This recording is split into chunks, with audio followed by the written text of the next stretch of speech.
முற்றியல் உரம் பார்த்துக்கோங்க. இது எப்படி சொல்லுவாங்கன்னா, தனிக்குறிலை அடுத்து வரும் குற்றியல் நுகரம். சரியா? தனிக்குறிலை அடுத்து வரும் குற்றியல் நுகரம். குற்றியல் நுகரம் இருக்கும். நல்ல ஞாபகம் வச்சுக்கோங்க. தனிக்குறிலை அடுத்து வரும் குற்றியல் நுகரம் குற்றியல் நுகரம் எனப்படும். இது விதி 1. எக்ஸாம்பிள் பாரு. பசு, இதுல தனிக்குறில் வந்திருக்கு, குற்றியல் நுகரம் இல்லது குசுரத்துடன் முடிஞ்சிருக்கு.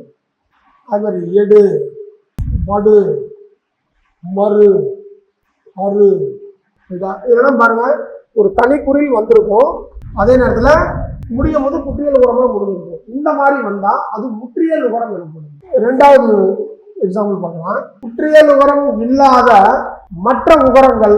சரியா? குற்றியல் நுகரம் இல்லாத மற்ற உகரங்கள் குற்றியல் நுகரம். சரியா? இப்ப குசுடு குருன்னு முடியல, வேற இடத்துல முடிஞ்சிருக்கு, அது என்னது முற்றியல் நுகரம்னு சொல்லலாம். எக்ஸாம்பிள் பாரு. கவ்வு, மண்ணு, கல்லு, உறவு,